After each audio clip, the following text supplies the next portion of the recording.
Oras gihatod kaninyo sa EXL Magkabuhay. Buhay at makulay ang buhay sa EXL Magkabuhay. This time check is brought to you by para sa nakakawaw na instant baho at instant puti. In as fast as 2 minutes based on test on cotton after one wash. Results may vary. Mag-Surf Powder Detergent na!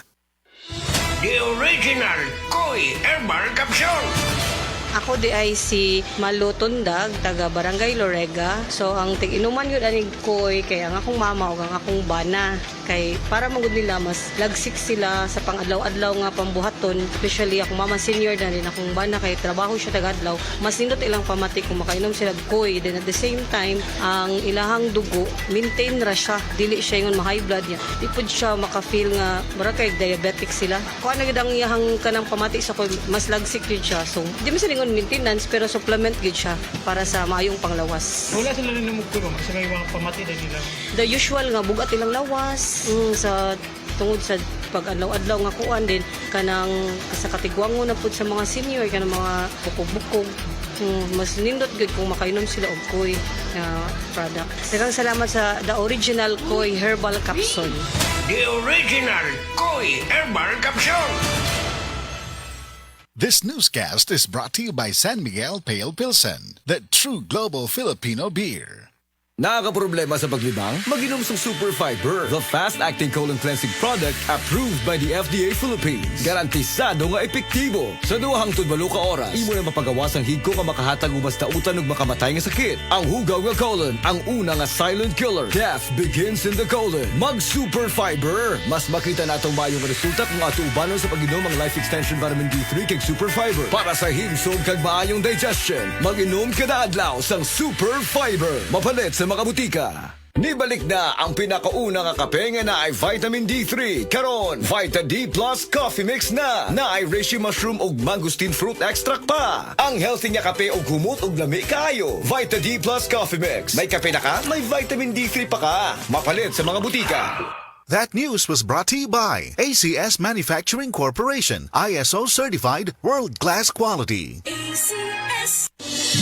Salamat sa Biotrop Herbal Capsules kay nawa ang sakit-sakit sa akong lutahan. Salamat sa Biotrop Herbal Capsules kay miubos akong blood pressure. Salamat sa Biotrop Herbal Capsules kay mikunhod na ang akong blood sugar. Salamat sa Biotrop Herbal Capsules kay nagkahiyos na nga akong goiter. Biotrop Herbal Capsules. Garantisadong epektibo para sa mga nagkalain-laing balatian. Mapalit ang Biotrop Herbal Capsules sa tanang mga botika sa inyong dapit. Biotrop Herbal Capsules, the Wonder Food Supplement. Salamat sa Biotrop Herbal Capsules kay nawa ang sakit-sakit sa akong lutahan. Salamat sa Biotrop Herbal Capsules kay miubos akong blood pressure. Salamat sa Biotrop Herbal Capsules kay mikunhod na ang akong blood sugar. Salamat sa Biotrop Herbal Capsules kay nagkahiyos na nga akong goiter. Biotrop Herbal Capsules. Garantisadong epektibo para sa mga nagkalain-laing balatian. Mapalit ang Biotrop Herbal Capsules sa tanang mga botika sa inyong dapit. Biotrop Herbal Capsules, the Wonder Food Supplement. Kining nga oras, hatod ka nato sa Biotrop Herbal Capsules. The Wonder Food Supplement.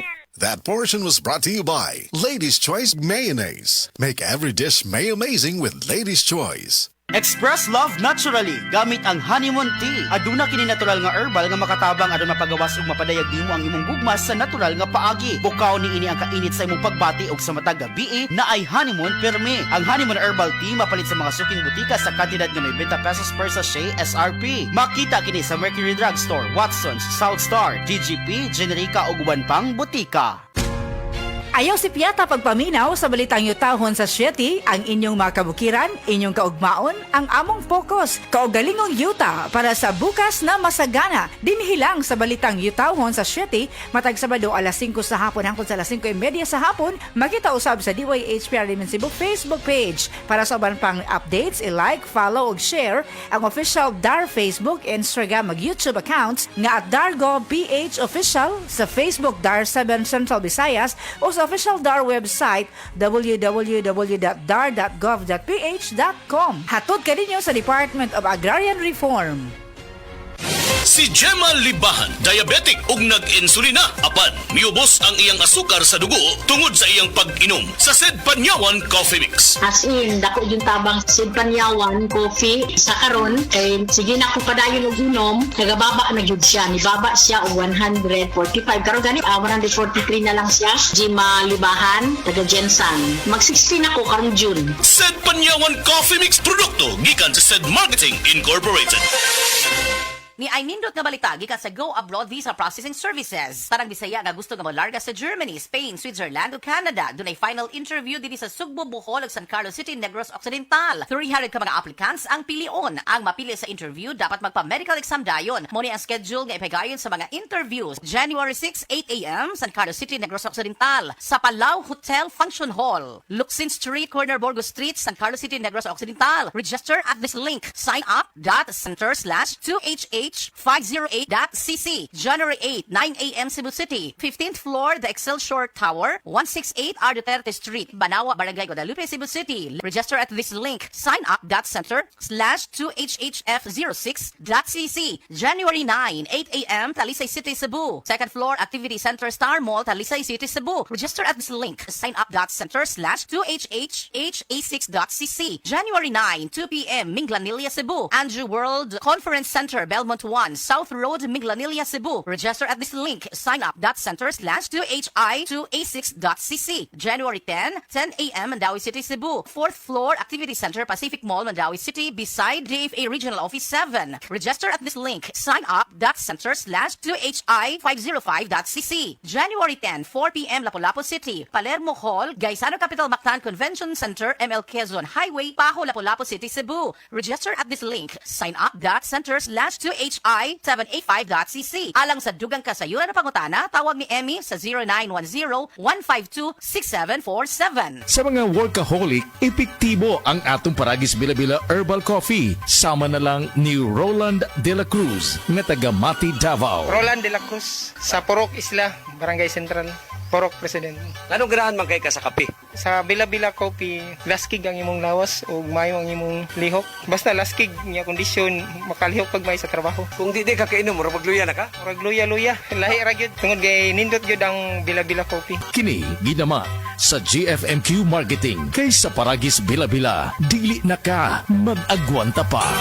Ako si Radyoman Benji Tanghian, kining balita hatod kanato sa Paragis Bila-Bila Herbal Capsule na ilhan isip herbal nga kapsula nga makatabang og daghang benepisyo sa kalawasan. Mao kini ang all-in-one nga herbal. Makahatag og kaayuhan sa ato ang mga selula sa lawas, makatarong sa nindot nga flow og limpyuhan ang imuhang dugo nga modagkayday sa ato ang kasing-kasing. Alang sa kompleto nga kombinasyon, gamita lang ang Paragis Bila-Bila Plus Herbal Capsule. Paragis Bila-Bila Herbal Capsule na uban sa pagpangapi sa Paragis Bila-Bila Herbal Coffee ug ang pagpanghaplas sa Paragis Bila-Bila Liniment Oil. Gama sa GFMQ Marketing sa Paragis Bila-Bila, dili na ka mag-agwanta pa. Sa dugang kasayuran, tawag lang sa 0935-641-0261. Ang Paragis Bila-Bila mapalit sa Didings Pharmacy sa Manalili Street, Cebu City, Bestway Pharmacy sa Mandawi City, Healthway Pharmacy, JV Butika sa Cebu, Mandawi, Liloan ug Osmeña Boulevard. Mapalit usab sa JY Pharmacy sa 32 Osmeña Building, Osmeña Boulevard, Cebu City. Mga kasama, dapiton ko kamo sa pagpaminaw sa drama nga Budbud ug Bibingka. Matag alas 8 hangtod sa alas 8:30 sa gabi, Lunes hangtod sa adlaw Sabado. Maminaw ta dinhi lang sa DYHP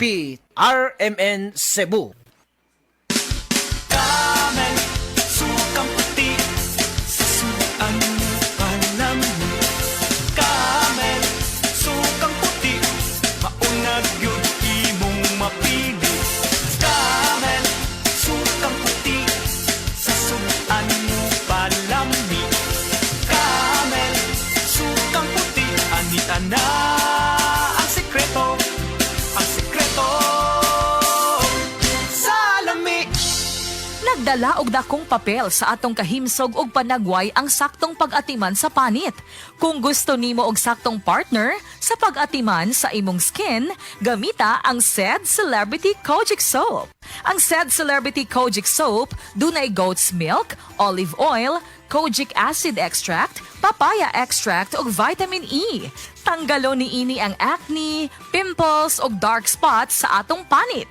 Duna pay antibacterial ug antifungal properties. So safe kining gamiton every day sa bisan unsa nga skin type. Nagdala og dakong papel sa atong kahimsog ug panagway ang saktong pag-atiman sa panit. Kung gusto nimo og saktong partner sa pag-atiman sa imong skin, gamita ang SED Celebrity Kojic Soap. Ang SED Celebrity Kojic Soap dunay goat's milk, olive oil, kojic acid extract, papaya extract ug vitamin E. Tanggalo niini ang acne, pimples ug dark spots sa atong panit. Duna pay antibacterial ug antifungal properties. So safe kining gamiton every day sa bisan unsa nga skin type. Pagbasa sa ikasyam na kabanata ng aklat ni Juan, pinagaling ni Jesus ang isang bulag, talata 1 hanggang 41. Sa paglalakad ni Jesus, nakita niya ang isang lalaking ipinanganak na bulag. Tinanong siya ng kanyang mga alagad, "Guro, sino po ang nagkasala at ipinanganak na bulag ang lalaking ito? Siya ba o ang kanyang mga magulang?" Sumagot si Jesus, "Ipinanganak siyang bulag hindi dahil sa nagkasala siya o ang kanyang mga magulang, kundi upang mahayag ang kapangyarihan ng Diyos sa pamamagitan niya. Kailangan gawin natin ang mga ipinapagawa na nagsugod sa akin habang maaga pa. Malapit na ang gabi at wala nang makakagawa pagsapit niyon. Habang ako'y nasa sanlibutan, ako ang ilaw ng sanlibutan." Pagkasabi nito, dumura si Jesus sa lupa at gumawa ng putik. Pagkatapos ipinahid niya ito sa mata ng bulag. Sinabi ni Jesus sa bulag, "Pumunta ka sa deposito ng tubig sa silo at maghilamos ka roon." Ang kahulugan ng salitang silo ay sinugo. Ganon nga ang ginawa ng bulag at nang magbalik siya ay nakakakita na. Nagsalita ang mga kapitbahay niya at ang mga nakakita sa kanya nung siya'y namamalimos pa. "Hindi ba yan ang pulubing bulag?" Sumagot ang ilan. "Yan nga," sabi naman ng iba. "Hindi, kamukha lang." Kaya't nagsalita pa ang dating bulag, "Ako nga po yun." "Paano ka nakakita?" tanong nila. Sumagot siya, "Ang lalaking tinatawag na Jesus ay gumawa ng putik at ipinahid yon sa aking mga mata. Pagkatapos sinabi niya sa akin, pumunta ka sa silo at maghilamos. Pumunta nga ako doon at naghilamos at nakakita na ako." "Nasaan siya?" tanong nila sa kanya. "Hindi ko alam," sagot niya. Dinala ng mga tao sa mga pariseyo ang dating bulag dahil araw ng pamamahinga ng gumawa si Jesus ng putik at nang pinagaling niya ang bulag. Tinanong din siya ng mga pariseyo kung paano siya nakakita kaya't sinabi niya sa kanila, "Pinahiran niya ako ng putik sa aking mga mata. Ako'y pinaghilamos at ngayon nakakakita na ako." Ang sabi ng ilang pariseyo, "Hindi maaaring mula sa Diyos ang taong yon sapagkat hindi niya ipinapangili ng araw ng pamamahinga." Ngunit sinabi naman ng iba, "Paano makakagawa ng ganito mga himala ang isang makasalanan?" At hindi sila magkaisa. Kaya tinanong nilang muli ang dating bulag, "At ikaw, ano naman ang masasabi mo tungkol sa kanya? Dahil pinagaling niya ang iyong mga mata." "Isa siyang propeta," sagot niya. Ayaw maniwala ng mga Hudyo na siya'y talagang dating bulag kaya't ipinatawag nila ang kanyang mga magulang. "Anak nga ba ninyo ito? Talaga bang siya ipinanganak na bulag? Bakit nakakakita na siya ngayon?" tanong nila. Sumagot ang kanyang mga magulang, "Anak nga namin siya at siya ipinanganak ngang bulag. Ngunit hindi po namin alam kung bakit nakakakita na siya ngayon o kung sino ang nagpagaling sa kanya. Siya na po ang tanungin niyo. May sapat na gulang siya at nakakapagsalita na para sa kanyang sarili." Ganon nga ang sinabi ng kanyang mga magulang dahil takot sila sa mga Hudyo. Alam nilang pinagkakaisa ng mga Hudyo na itiwalag sa sinagoga ang sino mang magpahayag na si Jesus ang Kristo. Ito ang dahilan kung bakit sinabi ng kanyang mga magulang siya'y nasa tamang gulang na. Siya ang tanungin niyo. Muli nilang ipinatawag ang dating bulag at sinabi sa kanya, "Sa pangalan ng Diyos, magsabi ka ng totoo. Alam namin ang taong yon ay makasalanan." Sumagot siya, "Hindi ko po alam kung siya'y masamang tao o hindi. Isang bagay po ang alam ko. Ako'y dating bulag, subalit ngayon ay nakakakita na."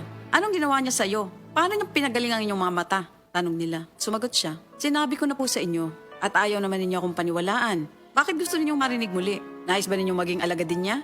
At siya'y kanilang minura. "Ikaw ay alagad niya, ngunit kami mga alagad ni Moises. Nalalaman naming nagsalita ang Diyos kay Moises, ngunit ang taong yon, hindi namin alam kung saan siya nanggaling." Sumagot ang lalaki, "Yan nga po ang nakakapagtaka. Hindi niyo alam kung saan siya nanggaling. Gayon pa man, pinagaling niya ang aking mga mata. Alam nating hindi pinapakinggan ng Diyos ang mga makasalanan, ngunit pinapakinggan niya ang mga tunay na sumasamba sa Kanya at sumusunod sa Kanyang kalooban. Noon pa man ay walang makapagpagaling ng mata ng taong ipinanganak na bulag. Wala pong magagawa ang taong yon kung siya hindi mula sa Diyos." Sumagot sila, "Ipinanganak ang makasalanan at ngayon nais mo pa kaming turuan?" At siya'y kanilang itiniwalag. Nabalitaan ni Jesus na ang lalaking pinagaling niya itiniwalag ng mga pariseyo. Kaya nang matagpuan niya ito, ay kanyang tinanong, "Sumasampalataya ka ba sa anak ng tao?" Sumagot ang lalaki, Sino po ba siya, Ginoo? Sabihin niyo po sa akin upang ako'y manalig sa kanya. Siya'y nakita mo na. Siya ang kausap mo ngayon, wika ni Jesus. Sumasampalataya po ako, Panginoon, ang sabi ng lalaki. At sinamba niya si Jesus. Sinabi pa ni Jesus, naparito ako sa mundong ito upang humatol at nang sa gayo'y makakita ang mga bulag at mabulag naman ang mga nakakakita. Narinig ito ng ilang pariseyong naroon at sila'y kanilang tinanong, ibig mo bang sabihin mga bulag kami? Sumagot si Jesus, kung kayo nga'y bulag, wala sana kayong kasalanan. Ngunit dahil sinasabi niyong nakakakita kayo, ang kasalanan ay nananatili sa inyo. Ito ang salita ng Diyos. Hi, I'm Dr. Michael Smith, a medical doctor and senior health scientist of Life Extension Foundation USA. I recommend Life Extension Vitamin D3 for everybody. This is the most practical and wise way to protect our health from diseases like cancer, heart disease, diabetes, and a lot of other health conditions. Kalami magkape, pero dapat good ang kape nimo healthy. Parehasan ning Vita D Plus Coffee Mix. Nibalik na ang imong paborito nga pinakauna nga kape nga na ay vitamin D3, reishi mushroom ug mangosteen fruit extract. Aromatic na ug lami pa. Pwede jud ni siya sa mga naay diabetes. Vita D Plus Coffee Mix. May kape na ka, na ay vitamin D3 pa ka.